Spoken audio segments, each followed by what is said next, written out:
Hi, everyone. Thanks all for taking your time to join our webinar today, where we're going to look into how to use competitive research tools to create an unbeatable content and SEO strategy.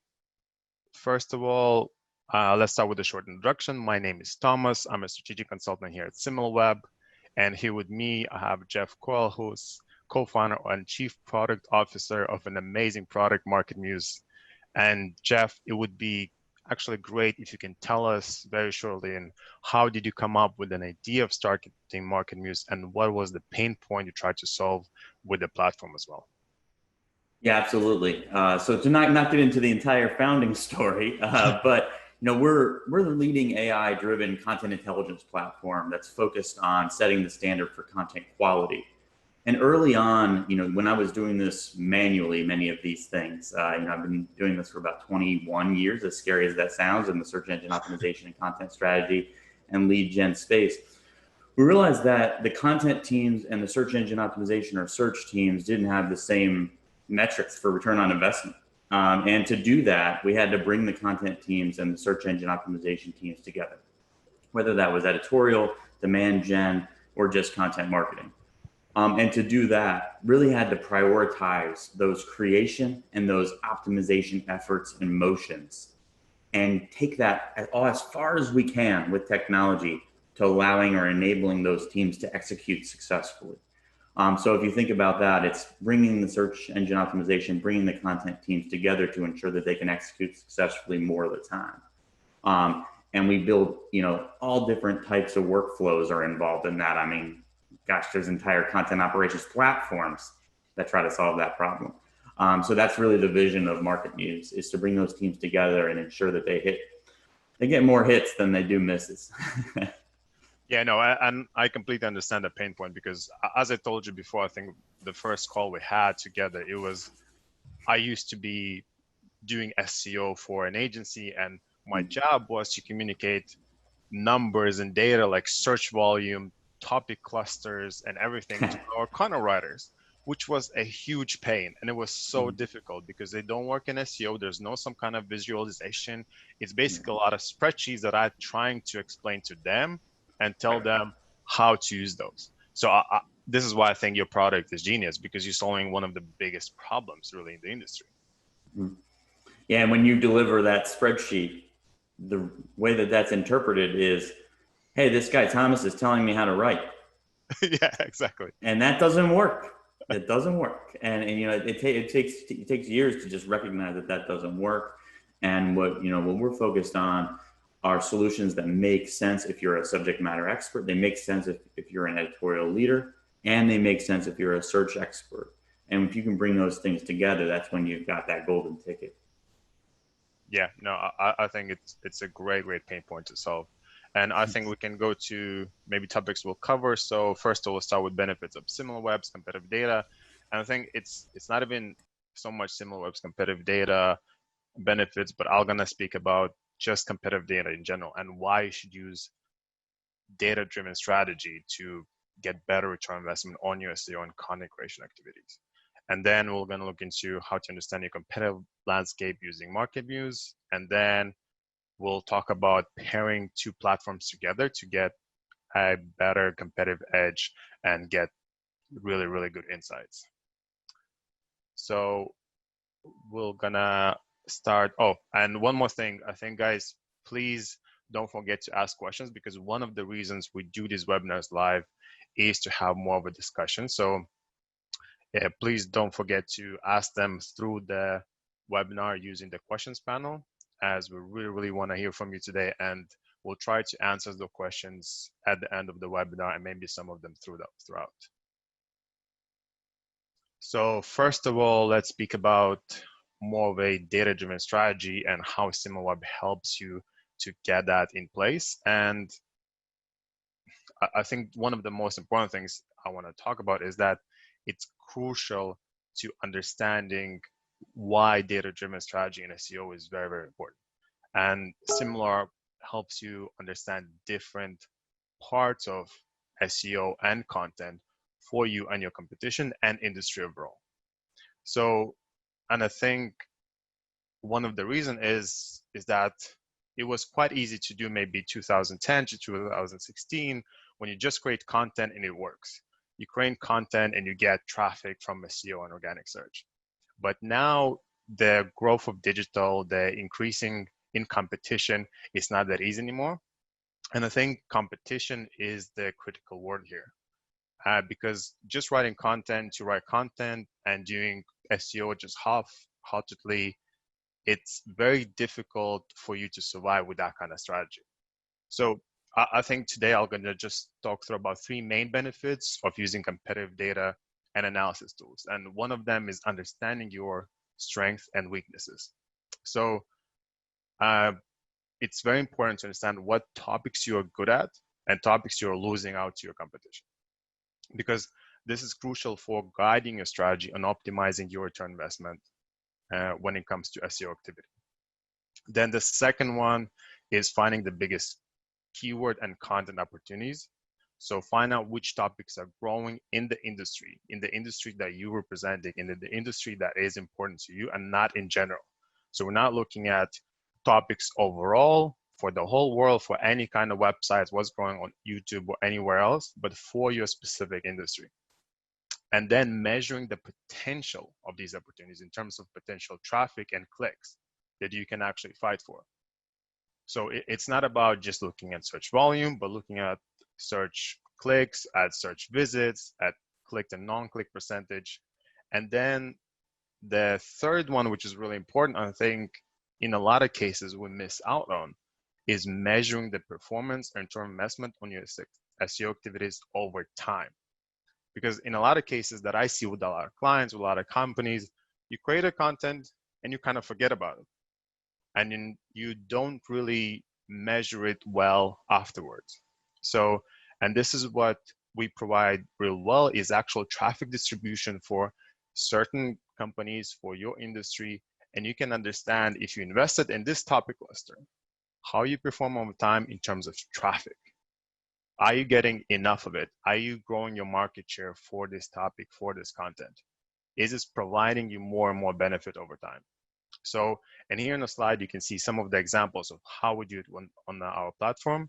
Is first of all, you can see different content topics and how you're performing against your competition. So your market share for mortgage rates, year mortgages, mortgage interest, and finding, okay, I'm losing in one of them.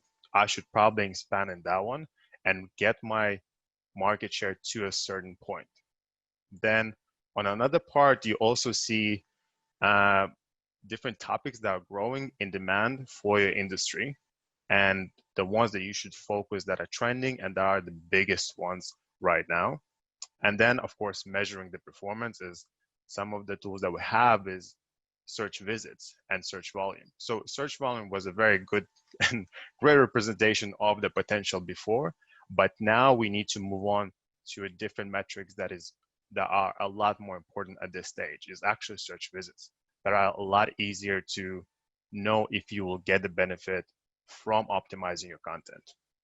So I think these are the main points from SEO perspective when it comes to SimilarWeb and then data-driven strategy overall.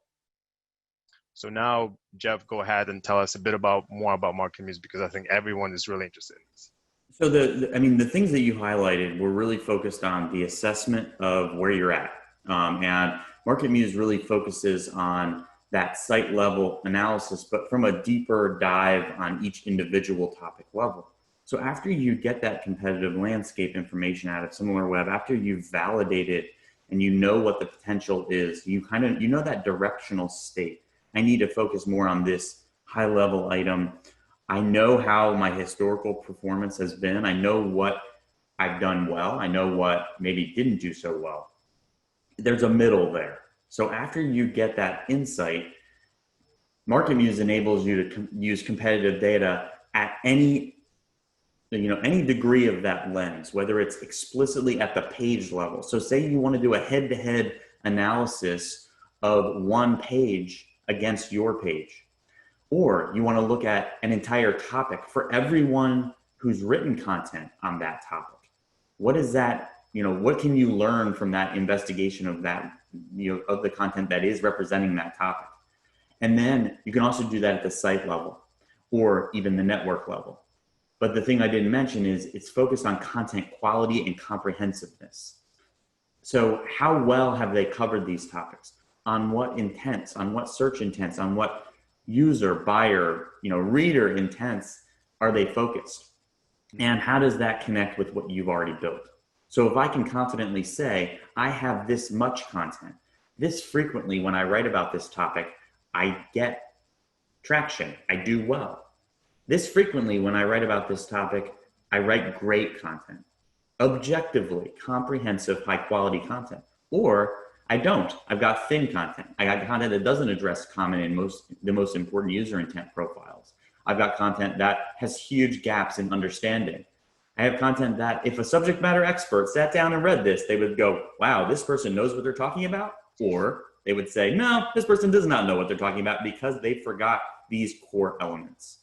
All of those things are must-haves at this level to take that directional wisdom from a solution like SimilarWeb and turn it into that next stage of action. It's stuff that we've typically had to do manually. It's stuff that we've had to do by hunches. It's stuff that we've had to call our editorial lead and say, what do you think about this? What's your subjective perspective about this? Should we cover this topic? And they say yes or no, or, and they're not making that decision based on data. So if you can take that insight and combine it with the directional wisdom of SimilarWeb, and then go to the next stage and say, we have 20 active great pages in this area. We need 80. We've got to make an investment on 60 pages to cover these specific topics. We have to improve 14 of those 20. And here's explicitly how you improve them. That's what we're going to get into today. It's those processes and how to take that directional wisdom and turn it into that action plan. So it's based on the execution of the strategy and tactics in that. Absolutely. Yeah, exactly. The whole thing. We can take it from my industry, where am I at on the industry, to a topics list, all the pluses and minuses I have, where I have authority, where I don't. Now let's get into the weeds. Let's dive in and look at explicitly who's got content on this topic, cross-reference that. Now I know if I'm going to grow my presence on this specific topic that SimilarWeb told me was a huge gap, here's the 16, here's the 30, here's the 26 steps I need to take. Taking it and going full circle. Now I bring it back into SimilarWeb, I get my results. I now know my ROI. I mean, it's a devilish pair. Right? Yeah, no, I think it's a great balance. And do you think it's easier to understand also for content writers? Because it's not, I see a lot of colors, I see a lot of nice graphs, which I think just very useful for content creators that are not focused on SEO background really can do. Well, I mean, it's really the augmentation, and we'll get into some specific details a little bit later, but the augmentation of their subject matter expertise, of their writing prowess, and then also freeing up time so they can be more creative. They can focus on production value. They can focus on the storytelling and the narrative and not trying to, figure out what keywords should be in this page, So if you deliver someone clarity and say, hello, this is the way that you will differentiate this piece. This is how, if you were to cover all these topics, it would tell the story that you are an expert, that you truly know the buyer journey, that you truly know what it means to write great content for somebody who's in the decision-making phase on this topic. They're going to say yes. And I also know this because I am a subject matter expert. We are the first solution that's trying to bring together the subject matter experts with the data. And if you take that with the directional guidance of competitive analysis that you described, you're going to win more. I mean, and you're going to actually activate those people and make them want to do this type of work because they're going to get immediate validation. I wrote this piece, it was successful. Wow, this actually does work. Versus I struggled through this one. I'm really not happy with the output. It kind of feels like I did it for SEO. And then if they win, it feels cheap. Mm-hmm. All those things are in the mix when we're talking about this at this level. So. No, yeah, I think it's great. I think especially pairing a couple of them together, make such a Right. big improvement on everything. Yeah, I'd love for you to get into that and talk about those competitive insights, and then we'll jump into some more details about what you give to a writer, right? Yeah. So yeah, I think now we're gonna walk through a use case more, let's say for finance industry. So we'll see how you started with SimilarWeb, and then you go into MarketMuse to maybe think about execution. So let's just get into this. And first of all, I think for this section is basically understanding the context. What I like to start with is where does the industry is going. So in SimilarWeb, we can understand where the industry is going. Is it growing? Is it declining? Why something is happening? And I think context is so crucial for everything because it gives a perspective to everything else you're doing.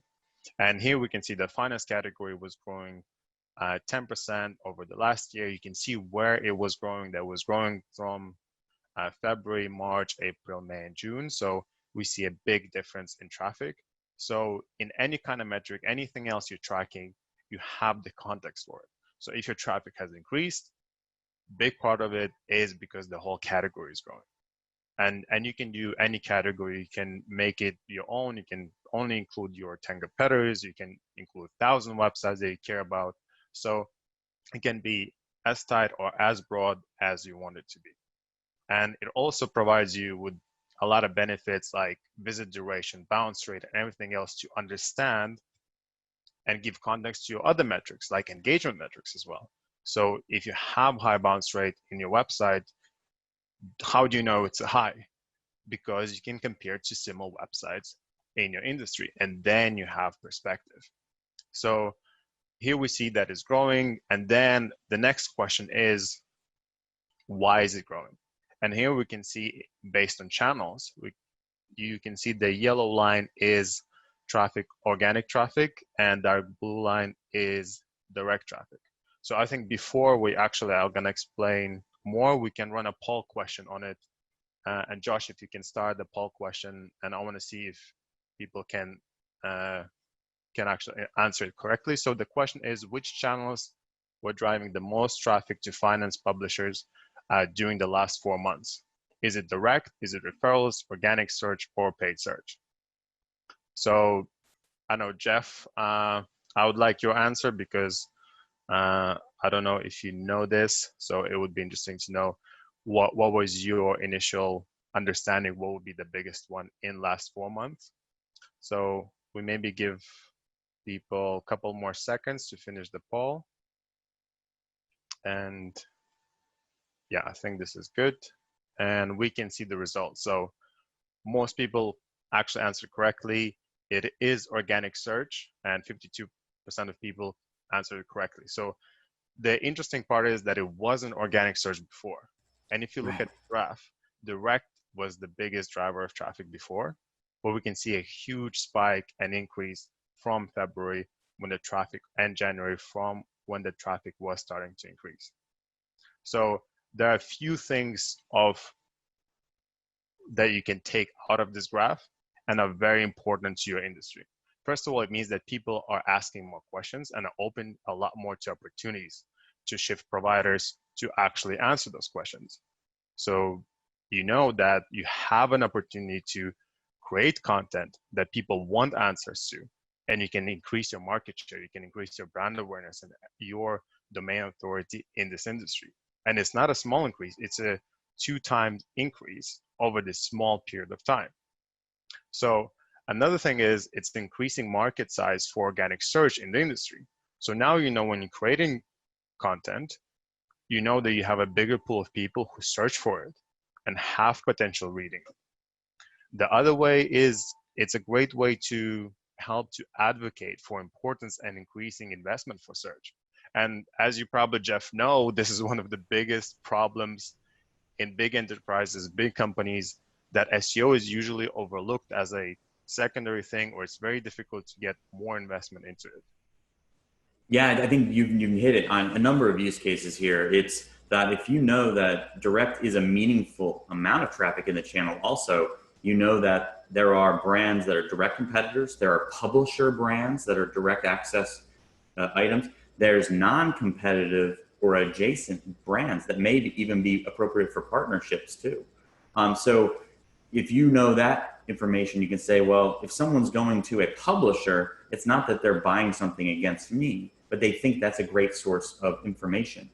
So that's direct traffic that should also guide your SEO investment and your content investment, because they're going to a nerd wallet to learn about finance.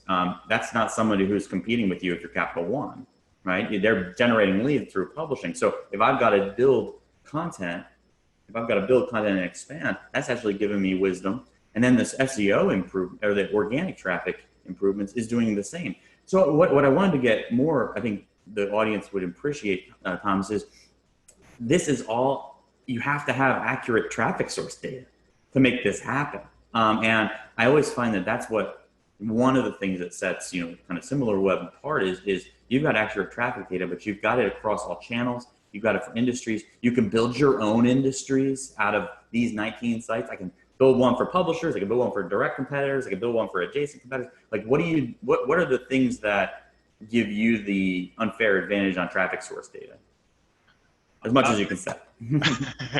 I think I don't want to expand too much on this, but the main point of why we have this advantage is that we don't have one source of data. We don't use just scraping, because scraping is great to understand where you stand, but it's very difficult to understand the trends. We don't use just Google Trends or something else to understand which keywords are growing and declining, because it can be slower, it can be not as accurate, because you don't actually know how Google tracks some of it, how it groups together everything. What we have is a lot of behavioral data, first-party data from a lot of providers and our clients that we combine all together. It's about 5 sources that we have combined together to use in our algorithm and improve the quality of our estimations and our data. And this is what gives us advantage, is that there's not one source, there are multiple sources, and those multiple sources have multiple sources in them. And this is how it becomes accurate. And especially when it comes to trends, we can have such good data when that predicts behavior, demand, and importance of different channels, especially. And the second thing, what I think I talked already in the last slide, is context. And this is where a lot of people undervalue competitive intelligence tools, is that everything depends on your point of reference. And here, if let's say your organic search grew 30% over the last 3 months, you would say, this is great, we did an amazing job. But actually, it's not because you did amazingly, it's the whole industry's organic search is growing so much. And it's growing actually twice as fast as your search is growing. So it gives you point of reference for your numbers, and you understand better what is happening in your own company and in your own metrics. So then you can bring that into all of your reports and everything else to understand what is good and what is bad. The next slide is about keywords, and this is something that I think very crucial for any industry really, and this is category top keywords. So if you look at finance industry and we go to top keywords in SimilarWeb, you can see top keywords driving traffic, and you can look at just trending terms. So here you have filters as non-branded traffic only, trending terms. You can also click on question queries when it's better for you to understand topics and potential to write content, because it's usually a little bit better to actually answer questions. So from here, you can understand a lot better what is important to your category. And this is a huge distinction between anything else, is that this keywords actually drive traffic to website like yours. So you have a high chance of driving traffic for these keywords. And you can make any category. You can make it for only your 5 top competitors. You can make it for the whole finance industry, and you have very relevant data that you can use for your content strategy. And you will probably be very successful at driving traffic for these keywords because it is very relevant to your industry. You'll have some domain authority for it. You will have links that are relevant to this. And so how recent can you go with those trends though? Is it based on, a month ago, more recent? I find that, I want directional values. I want to be able to make my own industry groups. I want to be able to make my own groups. I mean, I might only be looking at one really tough SERP, right? And I want to see just those people and what they're writing about to do my competitive cohort analysis. Basically, like how much are they publishing? How much are they improving? How much are they degrading? But I need that information, frankly, the day I need it. So how does SimilarWeb do that and give you, what's their recency? Yeah, so to answer your first question about recency is we actually improved a lot on this. Before, about 3 months ago, we had what happened a month ago, and you could see the top keywords for last 28 days, but you couldn't actually see the trending keywords for last 28 days. Now you have everything for even back to last week. So now if you pick our filter for last 28 days and then trending terms, it will be which keywords are trending in the last 7 days compared to that month. So it's amazing, very, very recent data that you can use for your content planning, especially if you're a publisher, especially if you're creating a lot of content all the time. You know that you need the most recent data. But just for additional validation, to make those investments is to have I was making this with this type of prediction. Maybe that went a little stale. Maybe you had some delays with your content operations. And then you have to revisit it. It's a month later, just getting the pat on the back that it's still valid, right? Especially if you're dealing with a channel spike in social or a news channel spike or something like that, where you couldn't have predicted that, right? Maybe you've got so you did that last check before you go to spend that money. I think it's invaluable. Yeah, and to your second point about flexibility of creating categories, I think that's a very good question, because I used to use Google Trends before, and you actually can pick categories there, but it's just finance, or I think it's e-commerce. Very generic. Mm-hmm. It's very generic. You don't know what's included, which websites, what kind of categories, how representative it is, and you have maybe top 5 or top 10 growing keywords. In here, you can create any category you want. It can be just publishers that you're tracking, just your competitors, just a set of websites that you really care about that do produce content all the time that is very relevant to your industry. So the flexibility gives you a huge advantage in this analysis. So for the next slide, we can go to more of a measuring and sizing of the opportunity. So if we look at finance industry, again, we filter for mortgages, non-branded terms only, trending terms, and question queries. We have the best questions that drive the most traffic and are growing over the last month. So in here, you see all these questions about mortgage. And then if you create a keyword group, it's not only you have the biggest questions that people want to answer and that are growing over time that you should probably tackle them. You can also see what the potential of it is. And in here on the right side, you can see search volume and search visits.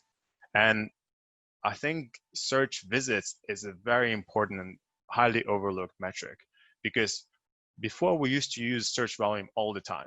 I used to go through thousands of keywords. I used to pick them up based on search volume and then understand, okay, this is a long tail, this is a short tail keyword, this is what we should focus for our cluster topics, the main pillar page based on search volume.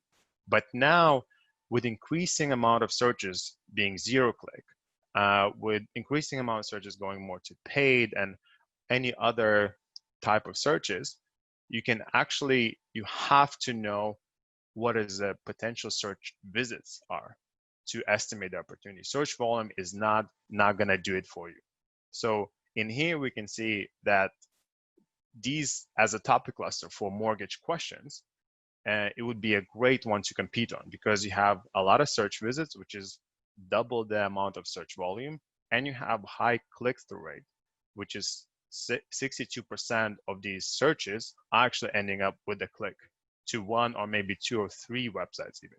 And this is why you sometimes see a discrepancy between search visits and search volume, because people sometimes click on multiple results in the query. And I think, Jeff, do you ever use like any other metrics, or is it usually search volume or anything else in your workflow? Oh gosh, no, yeah, I'm almost never. But volume is really directional. I mean, it gives you but its ability to be actionable is very not. It's not there anymore, right? And for all of the reasons why you mentioned it, it's I want guidance on what degree of content comprehensiveness I'm going to need to create in order to get any clicks from this term or from this cluster of terms. And search volume doesn't give me that. It's not giving me even any clarity on if I did achieve this particular ranking, what other pages would I have had to create it? What topics are they ranking for? It's that entire pool of terms that matters there. And if you don't believe that, go try it. Try it for yourself. Look at one of your top ranking keywords and go back and look at volume and see if you could have predicted the actual entrances that you get on that page in your analytics installation. You can't. If you do, I'd be very, very surprised. If you try to do that as a fraction of search volume, which is the prevailing, process, your results, you might as well just throw a brick at the wall. I mean, your ability to be accurate with that calculation, it's just for, it's just to check a box. If you're only using search volume, if you're using search volume along with other metrics, traffic being one is very important, but also other metrics, which we can get into a little bit later, you might have a chance to start to predict your outcomes. And this is just invaluable to see the juxtaposition of click versus non-click, to see the juxtaposition of traffic versus volume, to see the pool of terms and start to visualize that, how you might turn that into a strategy. I mean, that's that next level stuff. And that's what 95% of people who rely on Google AdWords Keyword Planner only for their data are doing. They're just doing that. You have an unfair advantage if you've got this. Yeah, no, I completely agree. And I think that the strategy piece is not that this will only drive your SEO and content, but right, because you see increase in mortgages and questions about mortgages, it should drive your multi-channel approach.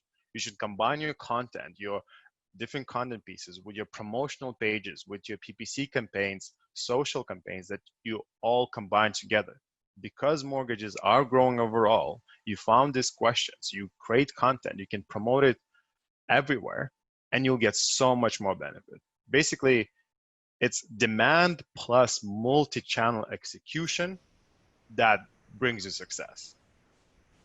I just saw a chat in the chat box that's going to be a really great segue a little bit later. So I'm excited to get deeper into search volume and difficulty in a few minutes. But yeah, we appreciate all these questions as they come in. But I'll let you continue, Thomas. Yeah. So the next one, I think it's more about, in this graph, we see if we create mortgage questions as a keyword group, we can also look at domains that get traffic from it. And this is understanding your competition. So if you trying to target these topic clusters, you want to know who you're competing against. Because usually, as Jeff, you know, if you're competing at publishers or very content-driven, high domain authority providers, it's complicated. And they have good writers who have a lot of credibility. So understanding this, who's getting traffic for those mortgage questions, also gives you an ability to estimate your potential a bit better. I know your platform gives you even more insight into this when you combine it to your internal metrics of your content. But I think this is very important as well to actually understand your potential in winning the market share. Yeah, this is invaluable. I mean, this is like giving you if they're a publisher, if they're in a different area, if they're in a different industry, it's the page that is their dominant page. And this is information we also provide. This is that like this is the piece that weaves the two platforms together, is something like this, where you see they have the traffic share in the space. Well, now I'm going to figure out how are they doing that? What are they doing to have that type of an impact? so that I can make the decision of what I need to do to get there. And I think that that's really a great segue for the next slide.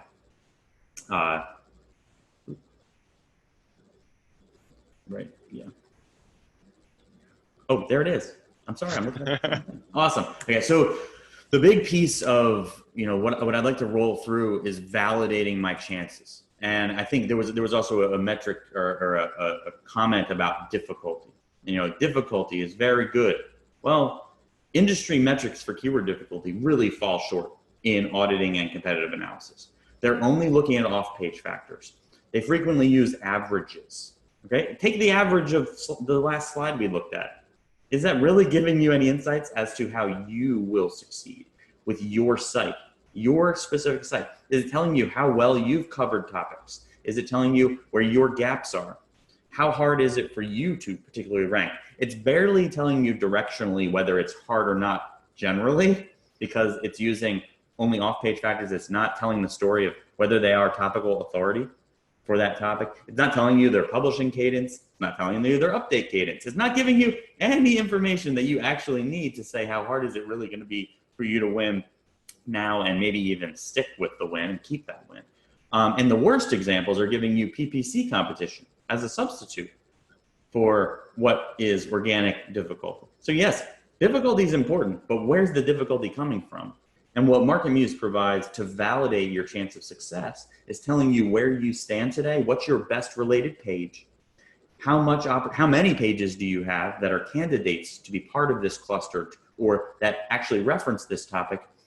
Directionally, what is the volume, but then also how much authority do you already have on this topic, not just with this page, but with everything you've ever published. How hard is it generally to rank? But then how hard is it for you? Because if you've got a brand new website and it's only got one post, you go into, a platform that has traditional, it says 82, and you're like, I've got one post, so I guess I have a chance. I guess I don't. But if I'm Zillow or I'm Bankrate or NerdWallet, I've got a better chance. It's not only because of my link profile. It's because I've got a history of performance. I've got a collection of content on those topics. I do well on these, not on those. Some of them are going to be easy. So what MarketMuse gives you is personalized difficulty, which really tells the story of how hard it will be for you to rank, not how hard is it for any old rando website to rank, which doesn't give me anything that's actionable. This is most important, as we'll get into on the next slide, Thomas, where it connects with intent. And what's the intent and who are the players in that competitive landscape? Yeah, I think even about this, I remember when I used different platforms to estimate keyword difficulty, and as well was one of the fields that, of course, I would take into account all the time. But the problem was that they also differ by a platform, and you don't know what is behind them. So you don't know if you should trust them, how much you should trust them, which one is correct, because one of them can say it's very difficult, the other one will say it's really easy. So what are you doing at that point? So basically, it's very difficult also, even if you're using the offsite metrics, which should be quite similar to one another, it's still very complicated to get any value out of it. Yeah, I mean, I think that's really an insightful comment. I have a number of examples whenever anyone brings up what you just did. It's when you see someone that has a huge off-page factors, like big publisher, and they never really write on this topic, and they did, and they slipped in. Maybe they got a 12, they're ranking 12th or 8th. Like, should that really skew the difficulty higher? No, not at all. I mean, and just the fundamental problem with using that as a metric, that's a great piece of evidence on that. Another one is branded queries, right? If you've got any branded queries, well, oftentimes if you have a site that's only for that topic, and then maybe there's like people's names included, well, you're going to get these like weaker sites, but they're dead on the money for intent, right? You're not going to displace it. You're not displacing that term. So it's the difficulty score is actually rating that as lower difficulty, but that's an immovable object, I mean, so there's so many exceptions that are fundamental flaws in these calculations. Thankfully, the two of us, don't have these problems because we know this, but nobody's really doing that. Nobody's showing it because it was something they built 6 or 7 years ago, and it's just they're still using it, right? Yeah. No, it's a great comment. And when you have a result, right, that has different competitors from different industries, or the pages you read, or the pages that are just covered with all the content, or you got a complex buyer journey, right? It's a very general term, or it has meaning it can mean multiple things. Maybe it's an acronym that means multiple things. Well, you're going to have different types of people in those results. How do you accurately gauge how hard it will be for you in those situations? And if you look at that next slide with the pie chart on it. Yes. So this is the kind of the question of intent. And what we're able to do is understand not just the intent of a site or tell you where they're at, but it takes it to the next level and say the content that they write on this topic. How is it covering this topic? What's the favored intent from organic search results? What it generally is needed to cover this topic? And that's not just looking at what's ranking. It's you can't go out and write the best definition in the world for a term and you have no other content on that topic. Mm-hmm. Good luck. I mean, you go right, what is CRM? I write the best article in the world about what is CRM. And you really think that without any middle of the funnel, other CRM knowledge, other software knowledge, other software comparison knowledge, purchasing, troubleshooting, UGC, without any of that, you think that one page in isolation is going to do well? No, it's not. You're not going to compete with Salesforce for that. You're not going to compete with TechTarget for that. So in this example that I show, to answer this question, how does a mortgage work? The two intent profiles you need to be thinking about are simple answers to touch on, and then you also need to know when you need to expand and comprehensively cover this in a guide format to provide advice and to ensure that you communicate to the user or the reader where in the buyer journey, or that there actually is a journey that exists. So that's the difference between basic knowledge and information and simple knowledge. What's the capital of North Dakota? Answer Bismarck. If everybody that ever covers that and it just writes that, then that's simple. If it's here's everything you ever wanted to know about North Dakota, that's getting into a little bit more details. And so do you have that covered? What's the user journey for figuring that out, right? Do you need a guide to all the state capitals or why the state capitals existed? Same here. How do we connect our content to the buyer journey? There's many, many different intents, et cetera, like I was talking about. So, sorry. Mm-hmm. There are so many intents in general. So what's the difference here, and how would actually people use it in the actual process? Yeah, so there's so much research happening right now on this amongst the SEO community. But the information I get from the content community is I don't get what I'm supposed to do with that. Is this just the pages that Google ranks high? Is that how you're getting this information? And I think that's where a lot of people are going. They're saying, I'm just going to look at the top 2 results and say, they did it this way, I should do it that way. Total flawed way of thinking. And the reason why that's flawed is because of the example I used. That what is, like example, if I don't have the rest of the funnel covered, I don't deserve to rank with my early stage awareness. If I don't have early stage awareness content, how can I expect my troubleshooting content to have credibility? And how do I expect to have authority on those topics? So this is useful to know if the search results themselves are fractured in their intent, the favorite intent. If Google can't even figure out what is the best thing to provide and present, and then also to cover this topic, you've got to cover the whole landscape. When you combine those two things, it becomes very powerful. If you do only one in isolation, it's pretty good. But if you combine them, it's great. And so what we see often is people are just looking at, keyword density of the top 5, 10 results. Total fundamental problem. Because what if those pages have different intents? What if they are actually different meanings Well, by the way, meaning is very different than intent. If there's two different meanings, let's say CRM also means something else other than customer relationship management. It's also another acronym, and Google includes a few of those pages too. Let's say you combine all that text and you write content about the other acronym. That's actually going to hurt you. It's actually going to hurt you. I've seen this. I've seen more, we're talking about mortgages. I've seen mortgage quote sites that use that type of strategy, and they start writing about movie quotes. And oh yeah, because they No don't way. realize that it's semantic understanding and different. Those are different intents. Those are different meanings actually. And they're writing articles because someone told them to go write about, movie quotes that you'll love, or the best love scene quotes. It's like all different kinds of hilarious stuff. It's just Wow. misguided.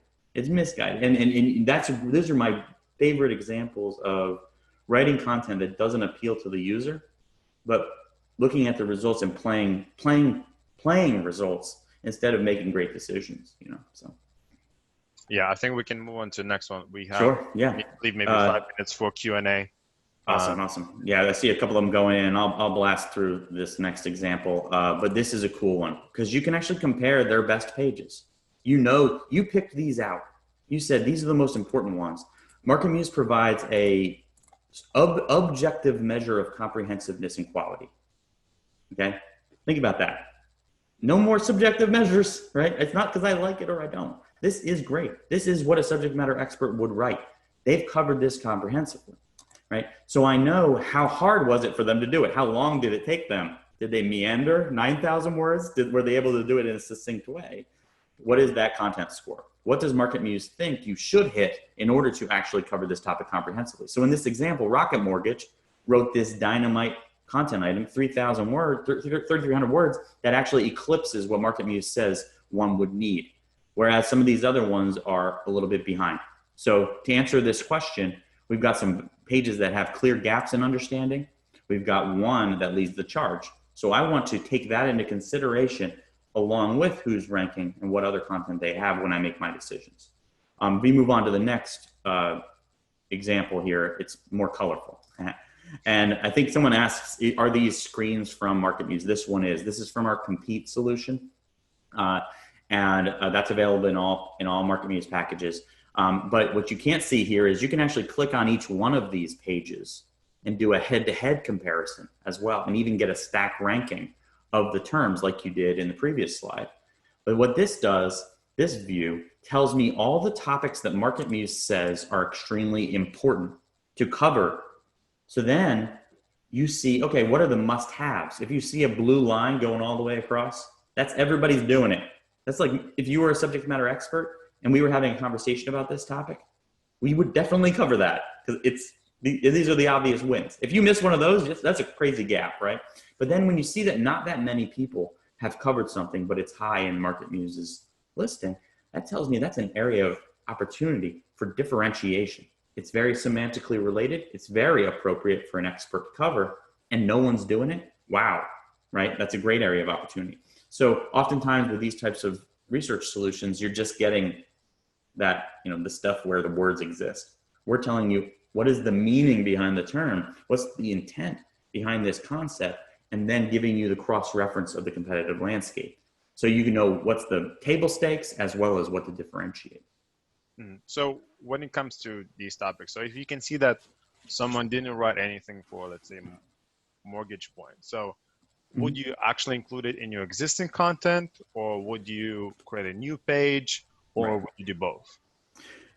That's that stuff that you get from the other processes we were talking about, right? That's how much of a layup is this one page going to be? Can I achieve my goal by just expanding it?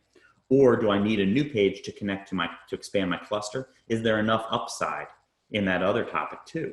Is there enough potential there for me to write a new page solely on these topics? Or do I need them to truly actually tell the story or that narrative? In most cases, it's going to be both if you can invest, because it's going to raise all boats. But that's really I can differentiate. The other one I like to say is I might only have the editorial opportunity to add a new page, because expanding in this direction might not tell the story the way that I already am. So for editorial appropriateness, I may need to do it in a new page and a connection in my cluster. So it's three things: make the decision to add it and go deep, expand a little, expand a lot if it's editorially appropriate, or only expand inside that page if it's just not going to be enough potential for me to justify the resources needed. So a lot of cases it's going to be both. You know, if you're a me, if you're a you, it's both, because you know that's the way you win long term. But you know, sometimes you got to make short-term decisions based on resources. And when you see a huge gap, right? It's just oh my gosh, nobody's covering this. You know, that's an expand and right. I mean, situation. It's like, I can't believe no one's covering this. And that's really where the fun happens in these types of views. So I think that's a great question. I think just one more question about the colors. So which colors do you mean what? As I understand, red, no one is covering it, blue, everyone. Nothing. So it's just this is the mention frequency within these documents. So when you see a blue, this word's appearing a ton, right? A green, a little bit less. Yellow, it appears once or twice. And that gives you just a general juxtaposition of the recent, how frequently it is covered, this topic. So this topic and variants. And then if it's red, it means that it was not mentioned in that piece. So it gives you a really good guidance as to the, you know, in this case, we've got, I think that says reverse mortgage, my eyes. But reverse mortgage is only mentioned in 2 of the competing pages, explicitly competing pages. So that's one where I might want to be thinking about mentioning it here and writing a new page about it. So you get some ideas there. So if that intent matches my editorial target. And so when we build these guidance posts, we also deliver content briefs to the writers. So it's not just do the research and export a spreadsheet. It's giving them explicit outlines. So in this case, what's the mortgage process? Getting into questions, hey, elegantly answer these questions in your narrative and include these topics. What you don't see here in the brief, we're also including internal and external linking recommendations. We're giving you more context so that when you hand this to the writer, it's better than the spreadsheet, Thomas, that you were talking about earlier. It looks a lot better than my spreadsheet. Here's the outline I recommend. And this is something a writer loves, because it's saying, wow, I'm going to, and they might even ask you, Thomas, can I add a section to this? Can I add this paragraph? You're like, yes, please do. This is just basically, this is the guide rails. Be creative. Focus on production value. And when you have that type of relationship, things change because you know the minimum you're going to get. You know that this is the source of truth. They get what you're asking for. Now, compare this to sending them, hey, include these 5 keywords. It's a whole different game when you're talking 2 teams. And that's that vision we're talking about, bringing those 2 teams together. So, yeah, awesome. And it looks like a lot more authority. It's not just a spreadsheet that I pull out of somewhere and I decided on this. It's actual data. So yeah, right. I think that's great. And now we'll move on to some Q&A. So let's maybe answer a couple of questions. So I think the very interesting one, should the website have a main pillar content, and should we be creating a backlinks to that pillar page or to any page really? So Jeff, I think this is great for you to answer. That's a great question. So absolutely. What's the best way for you? I was thinking about it as if you had carte blanche to deliver everything you know about a topic, how would you structure that? And why do you want that thought leadership? So one main way of doing that is the pillar page clustering strategy. And, you know, there's well-trodden ground. It's out there. You know, we've been writing about this for a decade in various formats. But you think about who is that for? At what stage of the buy cycle is that pillar page going to appeal to? And so what level of maturity also is that for? You need that to establish that, hey, I know generally everything about this topic. Now I'm going to start to dive deeper on the stuff that's at various other stages of the buy cycle. That is for other levels of maturity. That's more specific. But that pillar page is going to act as kind of a place that naturally will allow me to weave together all the other content that I have on that specific topic or that collection of topics. As far as backlinks to it, you know, how are you getting internal links is the first one. So are you positioning that appropriately in your internal structure? And are you telling the story that that actually is an important piece? And that's going to get you to stage one of it's going to get enough value from your own existing site dynamic or whatever that is. If you're a weak site, if you're very powerful, it's going to be a different situation. If you bury that pillar page 4 levels deep in the blog that nobody allows you to link to from the homepage, you're in, it doesn't matter, right? You're telling the story that that page isn't all that important in the first place. It's going to have to be a cracker dynamite, amazing pillar page that gets external backlinks naturally to have any sort of a presence, to have any sort of success there. So yes, you really do need to think about, is this the best way to present that I am an expert on this? What other pages do I need? Where else in the buy cycle? What other user intents? And what other questions do I need to naturally answer with landing pages or with more deep dive materials? If you're just doing a pillar page, just one, yeah, you're going to have to hustle a lot of other things to get any traction. If that's all you got, you really have to ask yourself, is this truly going to enable me to compete? Yeah, no, I think that's a great answer. And the another question, which we still have time to answer, is how do you handle when the content is highly specific and beyond the understanding of the writer? So thinking high-level finance with technical topics, and they also mentioned trying to get more information from clients is hit or miss. So I think it's when someone cannot really write specific technical content, what do you do about it? So the couple things. It's a great question. That's where even the outline and the structure, your writer needs to have that research component, that manual research component. You will, though, in this type of work, you'll get concepts that need to be covered, even if they're extraordinarily technical. They would be blind spots for somebody who isn't a subject matter expert. That's the beauty in this. It works on any concept. So a particular type of ball bearing, if you're talking about, Nordic train, technologies, right? A real example that I'm thinking of, and there's a particular type of ball bearing. It gets included in the research, but then the writer goes, I don't know anything about this at all. Am I just going to plop it in? I mean, the ways that we really try to identify with our clients who are the subject matter experts internally, even getting interviews, recording conversations, taking that information, or just doing general journalistic research or web research on those topics.